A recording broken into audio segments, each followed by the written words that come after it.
In the wild heart of Africa, where the sun scorches the earth and every shadow hides danger, one man came chasing thrill, power, and glory. Asher Watkins believed he was the hunter, armed with skill, wealth, and confidence.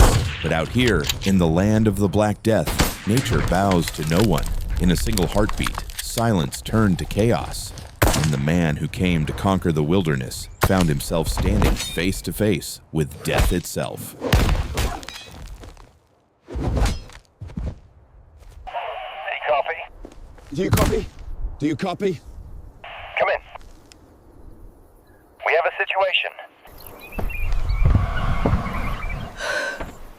The last hunt of Asher Watkins, when the hunter becomes the hunted. August 3rd, 2025. Limpopo Province, South Africa. The sun had barely lifted above the horizon when the bush began to stir. Birds called from the acacia trees. Insects buzzed in the long grass, and somewhere in the distance, a branch cracked beneath the weight of something heavy. Asher Watkins stood at the edge of the clearing, rifle slung over one shoulder, sweat already gathering beneath the brim of his hat. He had been on dozens of hunts across continents, faced lions, leopards, and rhinos, but today was different. Today, he was hunting the Black Death. Locals called it that with a reverence that bordered on fear. The Cape buffalo, nearly a ton of muscle, horn, and fury, capable of charging at 35 miles per hour and killing more hunters in Africa than any other animal. The stories were legend. They said a buffalo would circle back on you. That it waited, watched,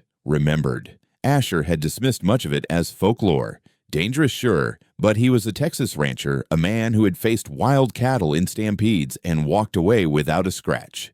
This would be no different, or so he believed, because before the sun reached its peak, the Black Death would rise from the brush, and Asher Watkins would never walk out of Limpopo alive. To understand that morning, you have to understand the man who walked into it. Asher Watkins was 52, a self-made ranch broker from Texas. On paper, he was wealthy, multiple properties, the Watkins Ranch Group, connections from Dallas to Denver. But ask anyone who knew him, and they'd tell you money wasn't what drove him. Risk did. Asher was a man addicted to the edge of things, the point where comfort ended and danger began. He skydived in his 20s, raced motorcycles in his 30s, and by his 40s, his obsession had turned to hunting, the world's most dangerous game. To his friends, he was magnetic, bold, charming, the kind of man who told stories so vividly you felt like you'd been there yourself. To critics, he was reckless, even cruel, chasing trophies for the sake of ego. But those who knew him best saw a man of contradictions.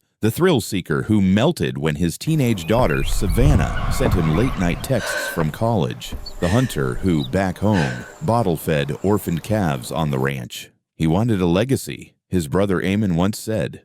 Part of that was business, part of it was Savannah, and part of it was proving he couldn't be beaten. Not by man, not by nature. This trip to South Africa was supposed to be another chapter in that legacy. A guided safari with Conrad Vermaak Safaris, one of the oldest, most respected hunting companies in the country. Its founder, Hans Vermaak, had led hundreds of successful hunts. With them, Asher believed he was in good hands. What he didn't know was that the African bush doesn't care about legacies. Limpopo Province sprawls across nearly 50,000 square miles of wilderness. Thorn scrub, mopane trees, sun-cracked riverbeds, the kind of land where everything either bites, stings, or charges. For hunters, it's the ultimate proving ground. You drive in on open-top trucks, scanning the brush for movement. Once you spot the animal, you leave the vehicle behind. From there, it's on foot, just you, the guide, and whatever waits in the shadows. That morning, Asher and his tracker moved quietly through the thorn belt. The heat was already climbing, the air thick and heavy. "Buffalo move early," the tracker whispered, eyes scanning the brush. "Before the sun drives them deep?" Asher nodded, adjusting the rifle on his shoulder. He could feel his pulse quicken, not from fear, but anticipation. Somewhere ahead, hidden in the labyrinth of branches and tall grass, was nearly 2,000 pounds of unpredictable power. The Cape buffalo has no sympathy. Hunters call lions the noble beasts. Leopards, the ghosts of the savannah. But buffalo, they just kill you, Hans Vermaak once said in an interview, and they do it angry.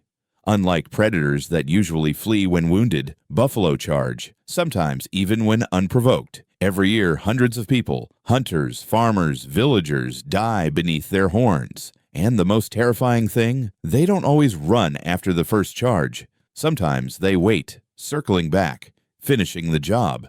That's why even professional hunters carry a backup rifleman, because if you miss or hesitate or blink at the wrong second, the bush takes you. It happened just after 9 a.m. The tracker froze first. One hand shot up. Asher stopped mid-step, eyes scanning the brush. The world went quiet. No birds, no wind. Even the insects seemed to vanish. Then came the sound, a low, guttural huff, like air being forced through bellows. Somewhere ahead, hidden in the thorn scrub, something enormous was watching them. Asher raised his rifle. The bush exploded. Witnesses later said the buffalo came like a freight train, nearly a ton of muscle and horn, crashing through the acacia with terrifying speed. 35 miles per hour in a space so small, Asher barely had time to blink. He tried to shoulder his rifle, but the animal was already there. The impact lifted him off his feet. One horn drove upward through his chest, crushing bone, tearing through muscle. He hit the ground hard, the rifle spinning from his grip. Before the tracker could fire, the buffalo wheeled, came back, and struck again, throwing Asher like a rag doll before vanishing into the brush as suddenly as it had appeared. The entire attack lasted less than 10 seconds. 10 seconds, and Asher Watkins, the man who had outrun risk his entire life, lay bleeding in the dust of Limpopo. The tracker's frantic radio calls brought help within minutes, but it didn't matter. Asher was gone before the medics arrived. The official statement from Conrad Vermaak Safaris was brief. Out of respect for the family, no further details will be released at this time. But inside the lodge, witnesses spoke in hushed voices. Some said Asher never even saw the buffalo before it hit him. Others claimed he was conscious for a few moments, staring up at the sky as if trying to process what had happened. His daughter Savannah sat alone on the veranda for hours after they brought his body back. She had begged him not to come on this trip. Now she was half a world away from home, facing the reality that her father wasn't coming back. News traveled fast. By evening, headlines in Texas read, "Rancher killed in South African hunting tragedy." Hunter killed On by social buffalo. media, the reaction was explosive. Animal rights groups called it justice. "He hunted life for sport," one post read. "Life hunted him back." PETA released a statement condemning trophy hunting altogether, calling it ego dressed up as conservation. But hunters and conservationists pushed back. Safari fees, they argued, funded anti-poaching patrols, paid local rangers, and preserved millions of acres of African wilderness. If hunting ends, one professional guide wrote, so does the funding that keeps these lands wild. The debate raged for weeks. Ethics versus economics, tradition versus morality, and beneath it all lay the darker, more personal question. Was Asher Watkins simply unlucky? Or had he been courting death for years, until finally the wild called his bluff? Months later, investigations revealed little. No negligence, no violation of protocol, just the simple, brutal truth. In Africa, the hunter can become the hunted in the blink of an eye. Whether the buffalo was later tracked and killed remains uncertain. Some say it was brought down quietly that same night. Others claim it still roams Limpopo, carrying the story of the man who failed to kill it. For Savannah Watkins, none of it mattered. Her father was gone. What remained were the questions, the kind without answers. Today, the spot where Asher Watkins fell is just another patch of thorn scrub in a vast, indifferent wilderness. The grass has grown back. The birds have returned. But for those who were there, the memory lingers. The speed, the silence after, the realization of how quickly control can shatter. Asher once told a friend he loved hunting because it made him feel alive. Perhaps in the end that was the irony, because in the wild heart of Africa, life and death walk the same trail, and sometimes the trail ends sooner than you think.